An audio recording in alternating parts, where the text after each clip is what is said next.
اليوم حلقتنا ثقيلة، لا مش دم، قصدي كمحتوى.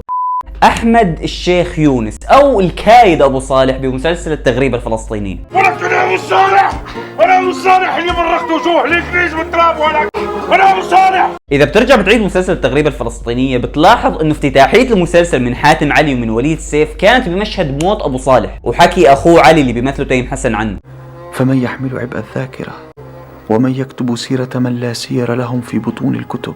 وهي رسالة بتستنتجها بعد ما تخلص المسلسل انه قديش في ناس فعلا مثل ابو صالح بحاضرنا او حتى بماضينا نحن ما بنذكرهم اصلا، ولاي درجة كمان في شخصيات بحاضرنا وبتاريخنا كمان نحن عاطيهم قيمة اكثر من اللازم. شوف لما اذكر لك شخصية ابو صالح اول شيء بيخطر ببالك انه والله النضال تبعه والشخصية الثورية ضد الانجليز وضد الاحتلال وكذا وكذا، وهو فعلا هي الصورة اللي كانت لازم توصلك من المسلسل. بس عبقرية شخصية ابو صالح كتابة من وليد سيف او حتى تمثيلا من جمال سليمان هي ببناء الشخصية. عبقرية الكتابة بشخصية ابو صالح كانت انه هي فعلا شخصية انسانية مش بديهية مثل كل الشخصيات الفلسطينية اللي بتنعرض بالمسلسلات انه هي والله شخصيات بتدافع عن ارضها لانه هي لازم تدافع عن ارضها. وانت اذا بتعكس هالشيء على الواقع اللي عم بيصير معنا اليوم بتشوف في 1000 ابو صالح على ارض الواقع، في 1000 ابو صالح على الارض، كل واحد فيهم له شخصية مختلفة وكل واحد فيهم له دوافع مختلفة وكل واحد فيهم له سمات مختلفة كونت هالشخصية النضالية اللي هو عم يناضل الاحتلال فيها. وبناء شخصية ابو صالح كان ببناء احمد قبل ما يتحول للقائد ابو صالح. احمد الشاب الريفي الفلسطيني اللي تعرض للظلم من اول ما فتح عيونه من مجتمعه الفلسطيني نفسه، وظلم هالمجتمع الريفي لعائلة ابو صالح كان مهم لدرجة عند وليد سيف وعند حاتم علي، لدرجة انه هم فعلا كرسوا اول 10 حلقات بس ليصوروا لك ظلم ابو عايد لعائلة احمد، ليتدرجوا لك بعدها بظلم الاحتلال لفلسطين كاملة. مش أكثر من قطع رزق يا كليل الدين، أنت غدرت فينا مشان تخرب دارنا، لك مش بكفي سرقتوا زيتوناتنا اللي على حدكم. احمد اللي عانى هو وعيلته من ظلم ابو عايد بس لانه هو ما عنده حمولة، استوطحيتهم بحرق البيدر، بقتل الحمارة، برفض عصره لزيتونهم وشغلات كثيرة، لدرجة انه احمد بذاته انضرب لما حاول يطالب بحقه. فاحمد كان دائما في غصة بقلبه انه هو ما عنده سند او ظهر يحتمي فيه. بتمد ايدك علي؟ بتمد ايدك على السيادات؟ هاص كبيري يا ابن المقطعين، هاص كبيري. وحتى لما راح لعند حمولته وحاول انه يخليهم يعترفوا فيه رفضوه. وكمان علاقة احمد بابوه مهمة جدا، ورفض احمد لمبدأ ابوه بالمشي جنب الحيط ويا رب السترة ونحن مش قدهم وما بدنا مشاكل ونحن مش قد حمايلهم. وبكثير مرات كان يعارض ابوه، كان يجادل ابوه على هالنقطة، وبكثير مرات كمان كان يسكت ويرد على ابوه، مش لانه هو بار بوالده بس بتحس هو ما كان يجادله كثير او يقول له لا مشان ما يكسره، لانه ما حدا بيحترم ابوه غير هو. الحق يابا، فيش اعطر من الظلم، ظلم. وفي كثير مشاهد بالمسلسل ركز عليها حاتم علي بينت لك انه احمد طالع لامه مش طالع لابوه، امه اللي كانت تفرح وكان ما عندها مشكله انه اولادها يموتوا بس ان هم يكونوا عم يدافعوا عن حقهم. من اليوم وطالع لازم تمشي وانت رافع راسك ومعنكر عكالك، هيك الإسلام بتبين. لهيك فبسبب هالسلبية من أبوه هو كان رافض إنه أخواته يعيشوا بدون سند مثل ما هو عاش، قرر إنه هو يكون سند هالعيلة وظهر لأخواته الصغار. بمشهد صور لك يا حاتم علي لما راح قتل أستاذ المدرسة ببيته لأنه شاف آثار الضرب على أخوه حسن. المرة فاتت هيك، المرة الجاي جيب كل سلام عيلتك وبلدكم قبل ما تفكر تضرب واحد من أخوتي. ولا أحمد هو اللي بعث أخوه علي للمدينة وخلاه يتعلم بالمدرسة وظل يجادل أبوه لحتى يعلم الاثنين بالمدارس، لأنه هو كان بيعرف إنه ما في شيء راح يعوضهم على الحمولة بس يكبروا غير علمهم اللي هو ما تعلموا. ما هو يابا لأنه ما ورانا رزق كثير، ما قدامنا غير التعليم. وحتى إذا بتلاحظ علاقته بعلي طول المسلسل هي علاقة أب بابنه مش أخ بأخوه، هو كان شايف بعلي فعلا اللي أبوه ما شافه. وبتوقع إنه مثال هالأخ اللي بيشيل العيلة هاي كلياتها أنت شايفه بحياتك، إذا مش معك أنت شايفه مع ناس ثانيين. لو ماك ما صار هذا اليوم، أنا مدين لك بكل شيء حققته حتى هاي اللحظة. وبهاي الفترة اللي أحمد كانت عم تتكون شخصيته شوي شوي اكتشف بحاله موهبة القيادة، وفعلا إنه هو بيقدر يأثر بالناس وبيقدر يخطب بالناس، لما كان يدافع عن أرض المشاع اللي تخلى عنها وجهاء القرية لأبو عزمي العلي، وجهاء القرية اللي كانوا خايفين من آغا مثل أبو عزمي العلي. بس أحمد لا، أحمد كان يجمع الناس حواليه ويطالب بأرض المشاع اللي هو بالنهاية مش جاي منها شيء. إذا خفنا اليوم من أبو عزمي كيف بدنا نواجه اليهود والإنجليز بكرة؟ مش إحنا اللي دايرين ننتقد الزعماء ونكون ما في غير النار والبارود؟ لحتى بالآخر انجلد من أبو عزمي، وهون بنرجع لمفهوم ظلم المجتمع الريفي له. وفي نقطة كثير حلوة عرضها وليد سيف بهاي المرحلة، وهي تأثر أحمد بخطبة الشيخ عز الدين القسام، ولأي درجة كان يحكي عنه بفخر ولأي درجة كان يحكي عنه بإعجاب، وفعلا كمية التأثر اللي هو كان متأثرها فيه.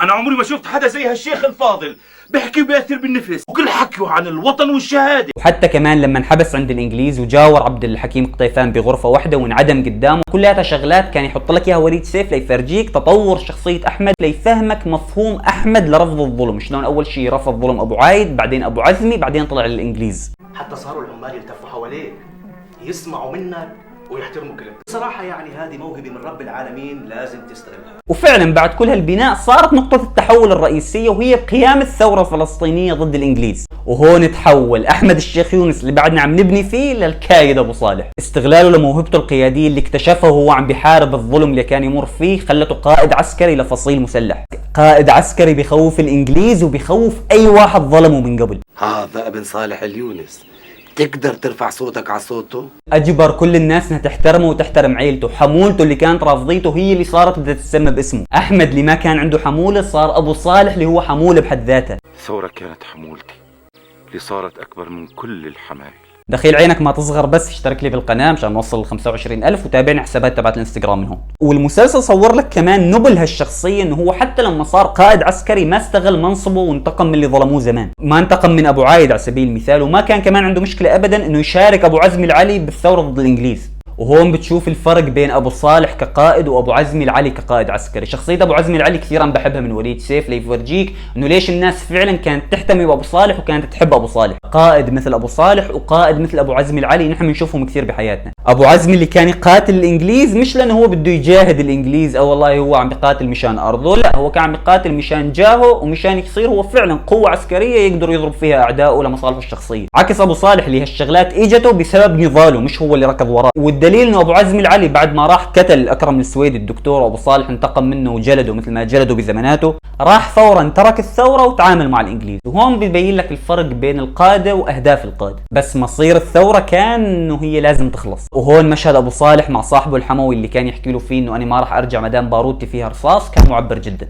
كي معي 20 طلقه وانا معي قدهم، يعني الثوره ما انتهت. وبرايي اكثر مشهد بيعبر عن شخصيه ابو صالح وبيشرح شخصيه ابو صالح بالمسلسل كان مشهده بالجبل مع مسعود، لما مسعود كان يقنعه انه يرجع على البيت بعد ما خلصت الثوره. ابو صالح ببساطه علق بهالجبل، علق بالثوره وما عاد قدر انه يرجع منها، ما عاد بده يرجع لقريته ليرجع احمد العادي اللي بينظلم من ابو عايد، لا هو بده يظل وبده يكون القائد ابو صالح. لقد ما كنت احاربهم وانتصر عليهم كنت احارب حالتنا الاولى. وحتى على فكره بعد ما كبر وبعد ما تجوز وجاب اولاد، الحرب فعلا اللي كانت تدور جوا الشخصيه بين احمد وبين ابو صالح كان حلو جدا. يعني هو على سبيل المثال راح تجوز وحده مدنيه مش فلاحه، واولاده عاشوا بالمدينه لانه هو ما بده يرجع لماضيه وهو بده يكون ابو صالح ما بده يكون احمد، بس هو بالنهايه ظل فلاح، ظل احمد. وانا حبيت كثير التصوير علاقته بمرته، علاقه الفلاح مع المدنيين، الفلاح والمدني اللي بعد اللجوء صاروا كلاتهم مثل بعض. هاي الفوارق الطبقيه او الاجتماعيه فينا نحكي كان كثير حلو تصويرها من حاتم علي، وكثير تفاصيلها حلوه. الفلاح اللي بيحب ياكل على الارض، الفلاح اللي بيحب دائما ياكل بخبز، اللي ما بيحب الكبه وما بتنبلع معه، اللي ابدا ما بيحب الراديو ولا بيحب يسمع اغاني عن الراديو غير الاغاني النضاليه. صندوق هنا ولك انا ادخل الشيطان على بيتي، شو انا فكرت تضحك لي؟ وحتى بالمناسبة رفض أبو صالح لجوازة حسن أخوه من نسرين طافش كان فيه تناقض كبير جدا. يعني هو رافض إنه حسن أخوه يتجوز وحدة مقطوعة وبلا حمولة، مع إنه هو نفسه عانى من الموضوع زمان وهو نفسه كان بلا حمولة. كان همه الأول هو سمعته اللي بناها بنضاله، ما بده إنه الناس تحكي عنه مثل ما كانت تحكي عنه زمان. اخوي الكبير اخوي الكبير، ما يعملش علي الكيد ابو صالح، الثوره خلصت. وبحرب ال 48 ضد الاحتلال بتحس ابو صالح رجعت له الروح مره ثانيه، رجعت له الروح تبع القائد ابو صالح اللي هو مش صاحب دكانه ولا بيحكي لاولاده عن الصوره المعلقه وبيحكي لهم عن امجادهم وكذا، لا رجع ابو صالح اللي بيقاتل اليهود مره ثانيه. بس مشكلته هاي المره انه كان حالم زياده عن اللزوم. وهو الفرق بالمناسبه بين شخصيه ابو صالح وشخصيه مسعود. شخصيه مسعود هي واقعيه لدرجه كبيره جدا، شخصيه ابو صالح هي منفصله عن الواقع بكل تفاصيلها. ابو صالح اصلا بيرفض الواقع كلياته، بيرفض فكره تخيل الخساره ضد الاحتلال. يوم إلك ويوم عليك، بدنا نحارب بمدننا وكورانا حتى اخر لحظه. حيفا راحت اي نعم، بس ما راحتش بقيه البلاد. كان همه بس انه هو يقاتل وانه هو يجاهد، كان رافض اساسا انه يسمع اخبار المجازر اللي الاحتلال بخوف فيها الفلسطينيين. هذا اللي قصدوه من دير ياسين، يخوفوا الناس مشان يهاجروا من دون قتال.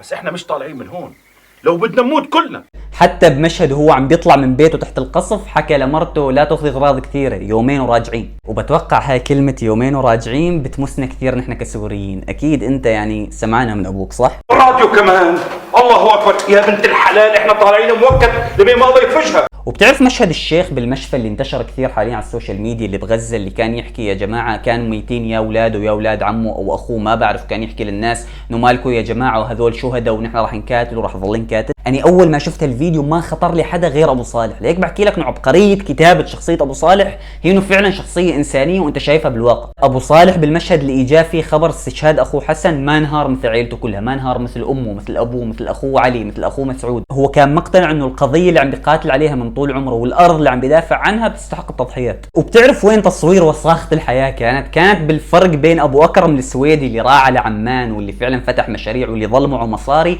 وبين ابو صالح اللي ختمت فيه الحياة بلاجئ بمخيم فاتح دكانه ومصاب بصدره وبيضطر احيانا يشتغل عند الناس باراضيه وهو مصاب. ابو صالح اللي جاهد واللي قاتل واللي كان قائد بال 48 وقائد ضد الانجليز ختمت فيه الحياه بالمخيم. واذا بسالك شو اكثر مشهد انت بتحبه بالتغريبه ممكن تذكر لي مشاهد كثيره، بس انا بالنسبه لي ما فيش مشهد بضاهي مشهد المعونات، لما القائد ابو صالح ينزل له هو لاجئ مشان معونه. بتوقع هالمشهد بمس كثير السوريين والفلسطينيين، انا اسف يعني عم بجمع السوريين مع الفلسطينيين كثير، بس لا هالمشهد اني بمسني شخصيا من زمان. انا ابو صالح اللي غنت النسوان باسمه، اذا كنت ما سمعت باسمي بتبو خاين ولا. الصورة اللي معلقها ابو صالح ببيته واللي بيرفض انه اي حدا يزحزحها او يشيلها بيشبه كثير المفاتيح اللي كانوا دائما الختاير الفلسطينيين زمان يلبسوها برقابهم، واللي دائما كانوا مقتنعين انه هاي المفاتيح راح يرجعوا فيها على فلسطين وراح يفتحوا فيها بيوتهم. ابو صالح دائما بالمخيم كان يمسك هالصورة ويشرح لاولاده عن كل واحد بهالصورة وشلون مات وشو الذكريات اللي له معها، لدرجة انه كل اولاده وكل المخيم صاروا حافظين هالقصة وملوا منها، بس هو بتحسه كان عنده هاجس انه ينتسى وما حدا يحكي عنه ويروح مثل ما راحت فلسطين. وطبعا رصاصة الرحمة لماضي ابو صالح اللي علقان فيه هي باستدعاء الاحتلال إله. ايوه بس هيك تقدر ترجع للمخيم.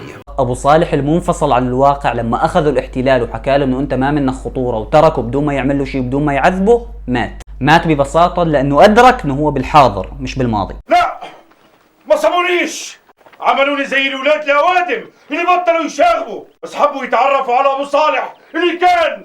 بالنهاية هي شخصية عظيمة بكل تفاصيلها، عظيمة كتابيا من وليد سيف، إخراجيا من حاتم علي، وتمثيليا من جمال سليمان. أنا بالنسبة لي أعظم دور مثله جمال سليمان بكل حياته هو دور أبو صالح. بالنهاية يا ريت تعطي رأيك بالتعليقات، أنا بعرف إنه هاي الحلقة ما راح تجيب مشاهدات وفي كثير ناس ما راح تحبها لأنه هي كانت جدية زيادة عن اللزوم، بس أنا بحب هالمحتوى وراح أعمله بين كل فترة والثانية. يا ريت تعطي رأيك بالتعليقات ضروري جدا، لأنه أنا راح أقرأ كل التعليقات على هاي الحلقة من الحلقات اللي أنا فخور فيها بالمناسبة، فراح أرد على كل تعليقاتك إن كانت إيجابية أو سلبية. كان معكم طارق حريري المحنك الأعظم دائما وأبدا بهذا الكون. سلام.